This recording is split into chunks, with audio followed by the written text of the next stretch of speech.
La blague de mon mari sur un « échange d'épouses » s'est retournée contre lui quand le voisin l'a pris au sérieux. Et que j'ai accepté. Quelqu'un veut échanger sa femme? Celle-ci est têtue et bien trop indépendante pour son propre bien. La voix de mon mari a tranché la douce soirée du Tennessee comme une lame, et j'ai observé le rire se propager dans le jardin de ma sœur. L'odeur du charbon de bois et de la viande grillée flottait lourdement dans l'air humide de Nashville, mais soudainement, je ne pouvais plus rien goûter.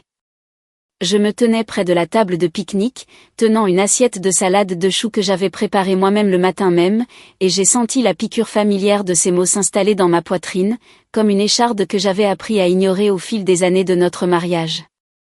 Je m'appelle Jocelyn. J'ai 32 ans et depuis 7 ans, je suis mariée à Brandon.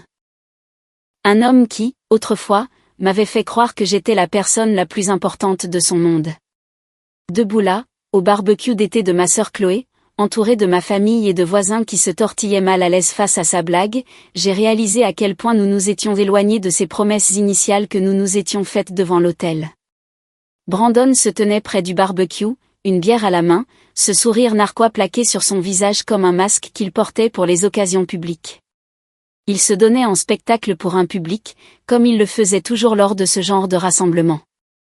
Mes réussites, ma personnalité, mon essence même, tout était réduit à une chute pour des rires faciles de la part de gens qui ignoraient ce qui se passait derrière nos portes closes. Allez, y a-t-il des preneurs, a-t-il continué, me désignant avec sa bouteille de bière. Elle travaille trop. Elle a des opinions sur tout et n'importe quoi. Et ne me lancez même pas sur le fait qu'elle pense toujours mieux savoir que tout le monde. Sérieusement, les gars, je vous la donne pratiquement gratuitement. J'ai senti le regard de ma sœur sur moi de l'autre côté du jardin, rempli de ce mélange de sympathie et de frustration que j'avais pris l'habitude de voir au fil des années. Chloé n'avait jamais aimé Brandon, pas depuis notre premier Noël ensemble où il avait fait un commentaire désobligeant sur ses talents de cuisinière. Mais elle avait appris à tenir sa langue pour moi, pour la paix familiale. Les autres invités traînaient maladroitement des pieds, certains offrant de faibles gloussements qui mouraient dans leur gorge, d'autres feignant d'être très intéressés par leur assiette en carton de salade de pommes de terre. Et puis, il y avait Gavin. Gavin habitait à 3 maisons de la nôtre sur Maple Avenue, dans une modeste maison en briques avec un jardin bien entretenu, plein de roses et d'hortensias. Il avait 35 ans, était célibataire, et avait emménagé dans le quartier environ 2 ans auparavant, après que son propre mariage se soit soldé par un divorce. Il travaillait comme architecte dans un cabinet du centre-ville et était plutôt réservé, bien qu'il fût toujours poli et amical lorsque nous nous croisions sur le trottoir ou près des boîtes aux lettres le matin. Il avait été invité au barbecue par le mari de Chloé, avec qui il jouait au basket le samedi matin au centre communautaire du coin. Gavin a posé son verre sur la table du patio et a regardé Brandon droit dans les yeux avec une expression que je n'ai pas tout de suite réussi à déchiffrer. Je la prends volontiers. Les mots ont flotté dans l'air, comme la fumée du barbecue. Le sourire de Brandon a vacillé une seconde, une fissure dans sa façade si soigneusement construite, avant qu'il ne force un rire qui sonnait creux même à mes oreilles. Oh, tu penses que tu pourrais la gérer? Crois-moi, mon pote. Tu ne sais pas dans quoi tu t'embarques avec celle-là. Je pense que si, a simplement dit Gavin. Il n'y avait aucune moquerie dans sa voix, aucune note de plaisanterie pour adoucir sa déclaration. Il s'est tourné pour me regarder, et quelque chose dans son regard gris et assuré m'a coupé le souffle. Alors, à quelle heure je peux passer te prendre demain soir? Le jardin est devenu complètement silencieux. J'entendais les cigales qui stridulaient dans les chênes bordant la propriété, le son lointain d'une voiture passant dans la rue derrière la clôture en bois. Le visage de mon mari était devenu pâle sous son bronzage d'été. Le sourire narquois finalement effacé de ses beaux traits. Il ne s'y attendait pas du tout. Il ne s'attendait jamais à ce que quelqu'un voie son bluff, car personne n'en avait jamais eu le courage auparavant. Quelque chose a basculé en moi à cet instant. C'était léger au début, comme la première fissure apparaissant sur un lac gelé avant le dégel printanier. Des années de mots ravalés, de sentiments ignorés et d'humiliations silencieuses sont soudainement remontés à la surface, comme des bulles dans du champagne. J'ai regardé mon mari, je l'ai vraiment regardé pour peut-être la première fois depuis des années, et j'ai vu un étranger qui avait passé notre mariage à éroder tout ce que j'étais, jusqu'à ce que je peine à me reconnaître dans le miroir. Puis j'ai regardé Gavin, qui attendait ma réponse. 19h, ai-je dit. Ma voix était calme, assurée, certaine. Je ne l'ai pas reconnue comme la mienne, car cela faisait si longtemps que je ne m'étais pas entendu parler avec une telle conviction. J'ai posé l'assiette de salade de choux sur la table en bois, j'ai lissé le devant de ma robe d'été de mes mains tremblantes et je me suis dirigée vers le portail sans regarder personne. Derrière moi, j'ai entendu la voix de Brandon s'élever en signe de protestation, j'ai entendu ma sœur m'appeler d'une voix inquiète. Mais je n'ai pas arrêté de marcher. J'ai descendu l'allée de gravier, dépassant les voitures garées qui cuisaient sous le soleil du soir, et j'ai continué à marcher jusqu'au bout de la rue, là où le vieil or m'offrait une ombre fraîche. Mes mains tremblaient terriblement. Mon cœur battait si fort que je le sentais pulser dans ma gorge comme un oiseau piégé. Mais pour la première fois depuis des années, j'ai aussi ressenti quelque chose de totalement inattendu sous la peur. Je me suis sentie libre. Je ne savais pas ce que demain m'apporterait. Je ne savais pas si je venais de commettre la plus grosse erreur de ma vie ou de prendre la meilleure décision de mes 32 ans.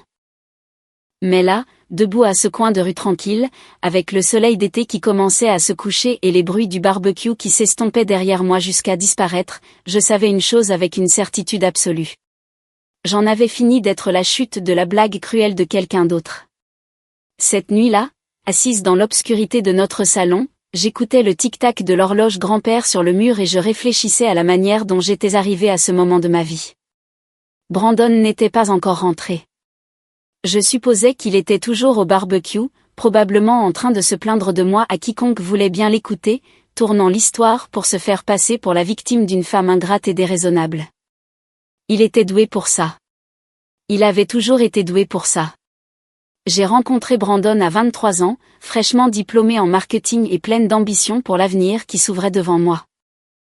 Je venais de décrocher mon premier vrai poste de coordinatrice marketing chez Travala Group, une entreprise d'emballage de taille moyenne basée ici, à Nashville. Il était représentant commercial dans la même entreprise, charmant et confiant, avec un sourire qui me donnait l'impression d'être la seule personne dans la pièce. Au début, il célébrait ma motivation et ma détermination comme si c'était quelque chose de précieux. Il me disait qu'il aimait ma passion pour ma carrière, le fait que je n'avais pas peur de dire ce que je pensais en réunion ou de défendre mes idées. Quand j'ai eu ma première promotion après seulement 18 mois de travail acharné, il m'a emmené dîner dans le plus beau restaurant que nous pouvions nous permettre et a dit à qui voulait l'entendre que sa petite amie irait loin dans la vie. Je l'ai cru quand il a dit que nous construirions notre empire ensemble, partenaires dans tous les sens du terme. Mais quelque part en chemin, la célébration s'est transformée en compétition. Puis la compétition s'est transformée en ressentiment, empoisonnant tout ce que nous avions construit. Ça a commencé doucement, comme toujours, si progressivement que je n'ai pas vu le schéma se former avant d'être piégé dedans, comme une mouche dans de l'ambre. Un commentaire par-ci, une blague par-là. Rien qui ne semblait significatif en soi. Quand j'ai été promue directrice marketing 2 ans plus tard, il a plaisanté en disant que j'avais dû impressionner les bonnes personnes pour avancer si vite. Quand j'ai commencé à travailler tard sur une campagne majeure qui pourrait faire ou défaire ma carrière, il s'est plaint amèrement que je me souciais plus de mon travail que de notre mariage. Quand j'ai suggéré que nous établissions un budget pour économiser en vue d'acheter notre propre maison, il m'a accusé d'être autoritaire et obsédé par l'argent, même si nous joignions à peine les deux bouts avec nos salaires combinés. Le mot « têtu » est devenu son arme favorite contre moi. Chaque fois que je campais sur mes positions sur quelque chose d'important pour moi, chaque fois que j'exprimais une opinion différente de la sienne, chaque fois que je prenais une décision sans le consulter, j'étais têtue, trop indépendante pour mon propre bien, difficile, impossible à satisfaire. Il a transformé mes forces en défauts et m'a fait me sentir coupable de les avoir. Je pensais aux innombrables dîners où il avait fait des blagues similaires à mes dépens, toujours avec ce sourire charmant pour que les gens pensent qu'il était simplement taquin. La façon dont il levait les yeux au ciel de manière théâtrale quand je parlais de travail, comme si ma carrière était un inconvénient. Les pics subtils déguisés en humour qui me laissaient douter de moi-même longtemps après le départ des invités. Étais-je trop concentrée sur ma carrière? Négligeais-je mon mari? Étais-je vraiment aussi difficile qu'il le laissait paraître? Ma mère m'avait élevée pour être forte et autonome. Après le départ de mon père quand j'avais 12 ans, elle avait cumulé 2 emplois pour nous maintenir à flot. Elle m'a appris qu'une femme ne devrait jamais dépendre entièrement de quelqu'un d'autre pour sa survie ou son bonheur. Que je devais construire mes propres fondations. J'avais porté ces leçons toute ma vie comme une armure. Brandon avait un jour prétendu admirer cela chez moi plus que tout. Maintenant, il le détestait de toutes ses fibres. Je me souviens d'une conversation que nous avons eue, environ 3 ans après notre mariage. On m'avait offert un poste de directrice dans une entreprise concurrente, une promotion significative avec une augmentation substantielle. J'étais folle de joie. Mais Brandon avait réagi avec une colère qui m'avait effrayée. Il m'a accusé d'essayer de l'éclipser, de lui faire honte devant ses collègues. Il a dit que les gens penseraient qu'il ne pouvait pas subvenir aux besoins de sa famille si sa femme gagnait plus que lui. Il m'a culpabilisé jusqu'à ce que je refuse l'offre, avec des larmes, des accusations et des jours de silence glacial. Et j'ai passé toutes les années suivantes à me demander à quoi aurait ressemblé ma vie si j'avais accepté. Assise dans ce salon sombre, j'ai réalisé à quel point je m'étais sacrifiée sur l'autel de son ego fragile. J'avais atténué ma propre lumière pour qu'il ne se sente pas menacé. J'avais ravalé mes ambitions, censuré mes opinions, et m'étais rétrécie pour devenir une version de Jocelyn plus acceptable pour ses insécurités. Et qu'avais-je obtenu en retour? Un mari qui proposait de m'échanger à un barbecue comme une vieille voiture dont il était fatigué. La porte d'entrée s'est ouverte vers 23 heures avec un fracas qui m'a fait sursauter. Brandon est entré en titubant, l'odeur de bière flottant lourdement sur son haleine, et a allumé la lumière. Il a semblé surpris de me voir assise là. « Oh, alors tu as décidé de rentrer » a-t-il dit, sa voix dégoulinante de sarcasme. « Sympa de ta part de m'humilier devant tout le monde et de disparaître comme ça. » Je l'ai regardé, cet homme que j'avais promis d'aimer, et je n'ai ressenti qu'un épuisement profond, jusqu'à l'os. « Je suis fatiguée, Brandon, ai-je dit doucement. Je vais me coucher. » On n'a pas fini de parler de ça, a-t-il crié alors que je montais les escaliers. Mais j'en avais fini. J'en avais tellement fini avec tout ça. Le lendemain matin, je me suis réveillée au son de Brandon claquant les portes des placards de la cuisine. Le soleil filtrait joyeusement à travers les rideaux, et pendant un instant, j'ai oublié le barbecue, la blague, le rendez-vous. Puis tout est revenu, et mon estomac s'est noué d'un mélange d'anxiété et de quelque chose qui ressemblait dangereusement à de l'anticipation. J'ai trouvé Brandon assis à la table de la cuisine, une tasse de café devant lui. Sa mâchoire était crispée, signe qu'il se préparait à un affrontement. « Tu dois arranger cette situation » a-t-il dit finalement, sans me regarder. « Arranger quoi exactement ? » « L'humiliation que tu m'as causée hier. » Il a levé les yeux, son regard acéré de colère. « Tu vas appeler Gavin tout de suite et lui dire que c'était une blague. Que tu ne vas pas à ce rendez-vous. Et ensuite, tu vas t'excuser de m'avoir fait passer pour un idiot. » J'ai posé ma tasse de café lentement. « C'est toi qui t'es fait passer pour un idiot, Brandon. Tu t'es tenu devant notre famille et nos voisins et tu as proposé de m'échanger comme si j'étais un meuble. C'était ton choix de faire cette blague, pas le mien. C'était une blague. » Il a frappé la table si fort que les tasses ont tremblé. Tout le monde le savait, sauf toi et ce voisin bizarre qui a apparemment un faible pour les femmes mariées. Si ce n'était qu'une blague, alors pourquoi es-tu si contrarié que quelqu'un t'ait pris au mot? Il m'a regardé avec incrédulité. Brandon n'avait pas l'habitude que je lui tienne tête. Habituellement, après l'une de ces crises, je me retirais dans le silence et finissais par m'excuser, même quand je n'avais rien fait de mal. C'était notre schéma.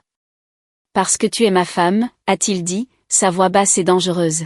« Tu es à moi. Tu n'as pas le droit d'accepter des rendez-vous avec d'autres hommes parce que tu es fâché. » Voilà. La vérité, enfin mise à nu. J'étais sa propriété, sa possession. Pas une partenaire, pas une égale. Une chose qu'il possédait. « Quand as-tu cessé de me voir comme une personne ?» ai-je demandé doucement. La question l'a pris au dépourvu. Quand suis-je devenue juste ta femme au lieu de Jocelyn? Quand est-ce que mes pensées, mes sentiments et mes rêves ont cessé de compter pour toi? De quoi tu parles? Bien sûr que tu comptes pour moi. Vraiment? Parce que depuis 7 ans, tu me fais sentir comme un inconvénient dans ta vie. Chaque fois que je réussis au travail, tu trouves un moyen de le diminuer. Chaque fois que j'exprime une opinion, tu me traites de têtu. Tu as transformé chaque bonne chose en moi en un défaut à corriger. Et je t'ai laissé faire, Brandon. Je t'ai laissé me faire sentir petite parce que je pensais que c'était ça, le mariage. Mais ce n'est pas ça. Ce n'est pas de l'amour. C'est juste l'érosion lente de qui je suis. Son visage était devenu rouge de colère. Et alors? Tu vas aller à ce rendez-vous ce soir? C'est ça, le but? Tu veux m'humilier encore plus? Il ne s'agit pas de t'humilier. Il s'agit pour moi de me défendre enfin. Tu as fait un choix hier. Maintenant, je fais le mien. Si tu franchis cette porte ce soir, ne prends pas la peine de revenir, a-t-il dit, sa voix froide comme la glace. Je l'ai regardé longuement. Cet homme que j'avais aimé. Et j'ai senti les derniers fils d'espoir se rompre. J'ai passé 7 ans à revenir, ai-je dit calmement. À revenir après chaque blague, chaque commentaire méprisant, chaque dispute où tu me faisais sentir folle de vouloir plus. Peut-être qu'il est temps que j'arrête de revenir et que je commence à avancer. Je l'ai laissé là et je suis montée choisir ce que j'allais porter. Mes mains tremblaient, mais sous la peur, quelque chose d'autre grandissait. C'était comme reconquérir une partie de moi-même que j'avais oubliée. À 19 heures précises, la sonnette a retenti. J'ai entendu les pas lourds de Brandon, la porte qui s'ouvre, et la voix calme de Gavin dire « Bonsoir, je suis venu chercher Jocelyn ». Je suis descendu dans une robe bleue que je n'avais pas portée depuis des années. Brandon se tenait sur le seuil, bloquant le passage, mais il n'a rien dit. Il s'est simplement écarté et a regardé en silence pendant que je le dépassais pour sortir dans la douce soirée d'été. Alors que Gavin m'ouvrait la portière avec un sourire doux, j'ai jeté un dernier regard à la maison. Brandon se tenait sur le porche, une silhouette se découpant sur les fenêtres éclairées, et pour la première fois de notre mariage, c'était lui qui se demandait ce qui allait suivre. La voiture s'est éloignée du trottoir, et j'ai regardé notre maison rapetissée dans le rétroviseur jusqu'à ce qu'elle disparaisse. Mon cœur s'emballait. Mes paumes étaient moites. Mais je n'ai pas demandé à Gavin de faire demi-tour. Je me suis simplement assise là, et je me suis permis d'imaginer ce que ce serait d'être vue comme autre chose que la femme têtue et trop indépendante de quelqu'un. Pour la première fois depuis des années, je me suis permis d'imaginer ce que ce serait d'être vraiment libre. Le restaurant que Gavin avait choisi était un endroit italien tranquille appelé Orsoès. Le genre d'établissement avec des nappes blanches, de vraies bougies et un menu sans prix. Brandon disait toujours que les restaurants chics étaient un gaspillage d'argent. Une autre petite façon dont il avait contrôlé ma vie sans que je ne m'en rende compte. Gavin a tiré ma chaise, un simple geste de courtoisie que Brandon avait cessé de faire après notre premier anniversaire. Je dois être honnête, ai-je dit une fois que le serveur eut pris nos commandes de boissons. Je ne suis pas entièrement sûre de savoir pourquoi je suis ici. Gavin a hoché la tête. C'est tout à fait normal. J'imagine que la journée d'hier a été assez éprouvante. C'est le moins qu'on puisse dire. Je n'ai jamais rien fait de tel de ma vie. Je suis mariée depuis 7 ans. Et maintenant, je suis assise dans un restaurant avec notre voisin pendant que mon mari fait probablement les 100 pas dans le salon. Veux-tu rentrer? A demandé Gavin, sans jugement. J'y ai réfléchi. J'ai pensé à retourner dans cette maison, à m'excuser auprès de Brandon comme je le faisais toujours, à reprendre le schéma familier. La pensée m'a donné la nausée. Non, ai-je dit fermement. Je ne veux pas rentrer. Nos boissons sont arrivées. Puis-je te dire quelque chose, Jocelyn? Bien sûr. Je t'observe depuis 2 ans maintenant. Pas de manière glauque, a-t-il ajouté rapidement, et je n'ai pas pu m'empêcher de sourire. Mais je remarque des choses. Je suis architecte. Je regarde les bâtiments, mais aussi les gens. Et qu'as-tu observé sur moi? Il a pris une gorgée de vin. J'ai observé une femme qui se comporte comme si elle s'excusait constamment de prendre de la place. Je t'ai vu sourire au voisin pendant que ton mari te coupe la parole, t'interrompre en pleine phrase quand il te lance un certain regard, te réduire pour t'adapter à la forme dont il semble avoir besoin ce jour-là. Des larmes m'ont piqué les yeux. Personne ne m'avait jamais vu aussi clairement. Je t'ai aussi vu quand tu penses que personne ne regarde, a-t-il poursuivi doucement. Quand tu arroses tes plantes sur le porche ou que tu ris de quelque chose sur ton téléphone. Cette femme-là est différente. Elle est confiante. Elle est vibrante. C'est la femme que ton mari semble absolument déterminé à enterrer sous la critique et le ridicule. Pourquoi n'as-tu jamais rien dit? Ce n'était pas ma place. Mais hier, quand il a fait cette blague, quand il t'a offerte comme si tu n'étais qu'un inconvénient dont il voulait se débarrasser, je ne pouvais plus rester silencieux. Je sais ce que ça fait d'être sous-évalué par quelqu'un qui est censé vous aimer. Et je ne pouvais plus regarder ça t'arriver sans au moins t'offrir une alternative. Le serveur est revenu, me donnant un moment pour me ressaisir. Je ne sais pas ce qui se passera après ce soir, ai-je admis. Honnêtement, tout semble bouger sous mes pieds, et j'essaie juste de ne pas tomber. Gavin a tendu la main et a doucement touché la mienne. Tu n'as pas besoin de savoir quoi que ce soit maintenant. Ce soir peut simplement être une soirée où deux personnes partagent un repas et une vraie conversation. Pour la première fois depuis des heures, j'ai senti mes épaules se détendre. Merci, ai-je dit doucement. De m'avoir vu. De m'avoir donné une chance de me souvenir de ce que c'est que d'être traité avec un respect humain élémentaire. Tout le monde mérite ça, a-t-il simplement dit. Surtout toi, Jocelyn. Pendant le dîner, j'ai appris des choses sur la vie de Gavin. Il avait grandi à Knoxville, avait épousé son amour de jeunesse, mais la relation s'était terminée 5 ans plus tôt. C'est à ce moment-là que j'ai déménagé à Nashville, a-t-il expliqué. J'avais besoin d'un nouveau départ. Il m'a fallu beaucoup de temps pour arrêter de me sentir comme un échec. Mais j'ai fini par réaliser que parfois, les gens grandissent simplement dans des directions différentes. Je ne pense pas que Brandon et moi ayons grandi dans des directions différentes, ai-je dit lentement. Je pense que nous avons toujours été des personnes différentes. Je me suis juste convaincue que l'amour suffirait. Maintenant, je réalise que l'amour n'est pas censé être une négociation constante où je perds toujours. J'ai eu si peur d'être seule que j'ai accepté d'être seule à l'intérieur de mon propre mariage.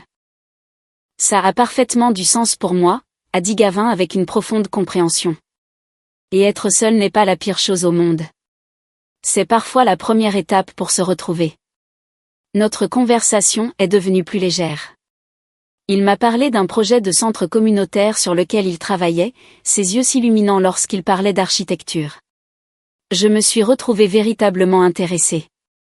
Tu es facile à écouter, a-t-il dit à un moment donné, presque surpris. Toi aussi, ai-je répondu honnêtement. Pendant des années, les conversations avec Brandon avaient été comme naviguer dans un champ de mines. Avec Gavin, les mots coulaient naturellement. Vers 21h, alors que nous partagions un tiramisu, j'ai levé les yeux et j'ai vu une silhouette familière faire irruption dans le restaurant comme un orage. Mon estomac est tombé comme une pierre.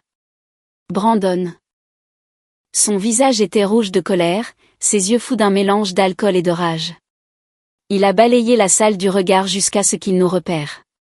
Puis il s'est dirigé vers notre table avec une fureur qui a fait se retourner les autres clients. Vous vous fichez de moi, a-t-il crié en approchant. Tu es vraiment ici avec lui? Gavin s'est levé calmement, se plaçant entre Brandon et moi. Brandon, tu fais une scène. Sortons pour parler en privé. Ne me dis pas ce que je dois faire, a grogné Brandon, ses mots légèrement pâteux. C'est ma femme avec qui tu es assis. Ma femme. Tu comprends ce que ça veut dire? Je comprends que tu as publiquement proposé de l'échanger il y a moins de 24 heures, a répondu Gavin, sa voix calme et contrôlée, ce qui semblait exaspérer Brandon encore plus. Le visage de Brandon s'est tordu de rage. Il a regardé par-dessus Gavin, vers moi. Lève-toi, Jocelyn. On rentre à la maison. Maintenant. Je sentais tous les regards du restaurant fixés sur nous. L'hôtesse était déjà en train de prendre le téléphone. J'ai senti l'envie familière de céder, de désamorcer la situation. Mais j'ai regardé Gavin, qui me protégeait d'un homme qui ne m'avait jamais protégé de rien. Et j'ai regardé Brandon, rouge et exigeant, me traitant comme une possession à récupérer. Et j'ai fait mon choix. Non. Le mot a résonné dans l'air. Brandon m'a dévisagé, la bouche bée. Qu'est-ce que tu viens de me dire? J'ai dit non. Je me suis levée lentement, mes jambes tremblantes mais ma voix étonnamment ferme. Je ne rentre pas avec toi, Brandon. Pas ce soir. Peut-être plus jamais.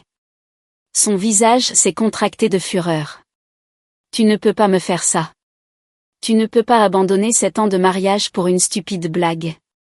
Ce n'était pas juste une blague, ai-je dit, les mots s'écoulant librement maintenant que le barrage avait enfin cédé.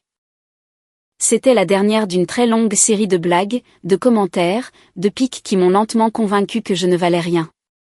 Tu as passé des années à me faire sentir petite, et je t'ai laissé faire parce que j'avais peur de ce moment précis. Mais c'est fini. Je mérite plus que ça. Je mérite quelqu'un qui célèbre mon indépendance au lieu de la détester. Quelqu'un qui m'encourage au lieu de me saper. Quelqu'un qui me voit comme une partenaire, pas une possession. À ce moment-là, un manager en costume sombre s'est approché, flanqué d'un agent de sécurité. Monsieur, je vais devoir vous demander de partir immédiatement, a dit fermement le manager à Brandon. Brandon a regardé autour de lui, semblant enfin remarquer le public qu'il avait attiré. L'humiliation publique qu'il avait essayé de m'infliger se retournait contre lui. Je pense que tu devrais partir maintenant, Brandon, a dit Gavin, avec une pointe d'acier dans la voix. Rentre chez toi. Et quand tu te réveilleras demain, j'espère que tu réfléchiras à la raison pour laquelle tu as fini ici. Parce que de mon point de vue, c'est toi qui as détruit ton mariage, pas Jocelyn. Pendant un instant, j'ai cru que Brandon allait le frapper. Mais le garde du corps était là, et Brandon était juste assez sobre pour reconnaître une bataille perdue. Ce n'est pas fini, a-t-il dit en me montrant du doigt. Tu vas regretter cette décision pour le reste de ta vie. Puis il a tourné les talons et est sorti en trombe du restaurant, laissant le chaos derrière lui. Je me suis rassise sur ma chaise, tout mon corps tremblant. Gavin s'est assis en face de moi, sa main couvrant la mienne. Ça va? Je l'ai regardé, cet homme que je connaissais à peine et qui venait de me défendre d'une manière que personne n'avait jamais fait auparavant. Je pense que ça ira, ai-je dit lentement. Je pense que pour la première fois depuis très longtemps, je vais vraiment aller bien. Le manager s'est excusé, nous offrant le repas. Gavin s'est occupé de tout. Brandon avait rendu notre dysfonctionnement privé visible à tous, et ce faisant, il m'avait libéré de la prison du faux-semblant. Gavin m'a ramené chez moi en silence. Devant ma maison, toutes les lumières étaient allumées. Brandon était là, attendant probablement de continuer la dispute. Mais je n'avais plus peur. Merci, ai-je dit sincèrement à Gavin. Pour ce soir, pour m'avoir défendu, pour tout. Il m'a souri doucement. Quoi que tu décides, sache que tu mérites d'être heureuse. Tu mérites quelqu'un qui t'élève au lieu de te rabaisser. J'ai hoché la tête, puis j'ai ouvert la portière et j'ai marché vers ma porte d'entrée, prête à affronter la suite. La confrontation cette nuit-là a été brutale, mais courte. Brandon a lancé une tirade d'accusations et d'insultes. Je l'ai laissé se déchaîner sans l'interrompre. Quand il s'est finalement effondré sur le canapé, j'ai prononcé les mots que j'aurais dû dire des années auparavant. Je veux le divorce. Le silence qui a suivi était assourdissant. Il a levé la tête, son expression passant par l'incrédulité, la colère et enfin, la peur. Tu ne le penses pas, si. Ce mariage est en train de mourir depuis des années, Brandon. Je ne peux plus faire ça. À cause de lui? D'un seul rendez-vous? Non. À cause de moi. Parce que je me suis enfin souvenu de qui j'étais avant de disparaître dans ce mariage. Et parce qu'hier, tu m'as montré le peu de valeur que tu accordes à ce que nous avons. Il a murmuré que nous pouvions travailler dessus, aller en thérapie, qu'il pouvait changer. Tu as déjà dit ça, lui ai-je rappelé doucement. Peut-être que ce serait différent cette fois, mais je n'ai plus la force de le découvrir. Je vais dormir dans la chambre d'amis. Demain, je commencerai à chercher un appartement. Je l'ai laissé là, dans les décombres de notre mariage, et cette nuit-là, pour la première fois depuis des mois, j'ai dormi profondément. Les semaines suivantes ont été un tourbillon. J'ai trouvé un appartement à Germantown. J'ai engagé une avocate. J'ai commencé le lent processus de démêler ma vie de celle de Brandon. Ma sœur Chloé a été mon pilier. Elle ne m'a jamais dit « je te l'avais bien dit ». Elle m'a juste dit, je suis fière de toi. En m'installant dans ma nouvelle vie, j'ai redécouvert des parties de moi-même. J'ai recommencé à courir le long de la rivière, je me suis inscrite à un cours de poterie, j'ai accepté cette promotion au travail. La Jocelyn qui a émergé du divorce était plus forte, plus confiante. Gavin et moi sommes restés en contact. Des cafés, des promenades. Il était patient, ne me pressait jamais, comprenant que je n'étais pas prête pour une relation. Environ 3 mois après la finalisation de mon divorce, il a frappé à ma porte un vendredi soir, tenant un sac de mon restaurant thaïlandais préféré. J'ai pensé que tu aimerais un peu de compagnie.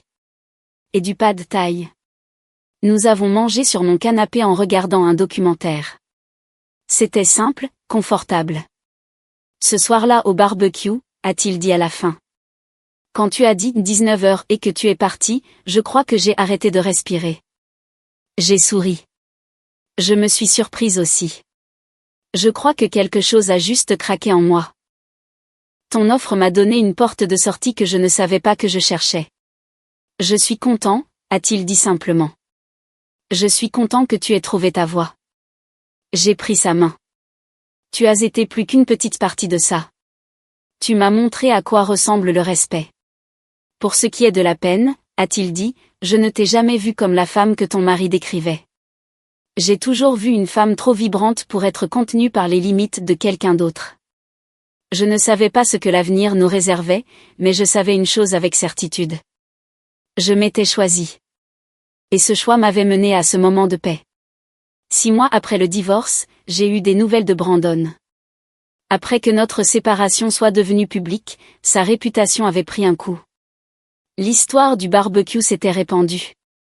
Il avait été écarté pour une promotion, ses ventes avaient chuté et finalement, il avait été licencié. Il avait essayé de fréquenter d'autres femmes, mais sa réputation le précédait. Il passait ses soirées seul dans la maison que nous partagions. Je n'ai ressenti aucune satisfaction, juste de la tristesse. Tristesse qu'il n'ait jamais été capable de me voir clairement.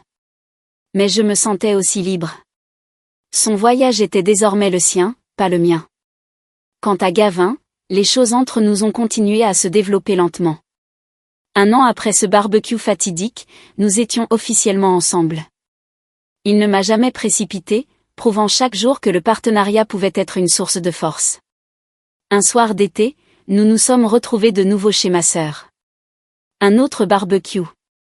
Alors que je regardais Gavin plaisanter et aider au barbecue, Chloé s'est approchée de moi. « Tu as l'air heureuse », a-t-elle dit. « Je le suis », ai-je répondu, et je le pensais vraiment. « Ce type là-bas », dit-elle en désignant Gavin. « Il te regarde comme si tu avais décroché la lune. Il me donne l'impression de l'avoir fait. » J'ai pensé au chemin parcouru. La blague qui avait tout déclenché. La terreur et l'euphorie. Tout cela m'avait mené à ce moment. De l'autre côté du jardin, Gavin a croisé mon regard et m'a souri. J'ai compris quelque chose d'important. Accepter ce rendez-vous n'avait jamais vraiment été à propos de Gavin. C'était à propos de moi. De me choisir enfin, après des années à choisir le confort de quelqu'un d'autre. De me souvenir que j'étais digne de respect, de gentillesse, d'un amour sans condition. La chute de Brandon était entièrement de sa propre fabrication.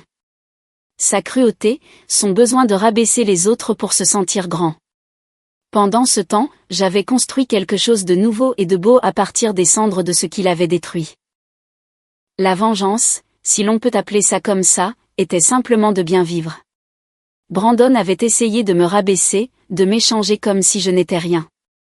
Et au lieu de cela, j'avais utilisé ce moment pour tout récupérer. Ma confiance, mon ambition, mon estime de moi. En y repensant, je réalise qu'accepter ce rendez-vous à 19h avait été le premier pas vers la vie que j'étais censée vivre.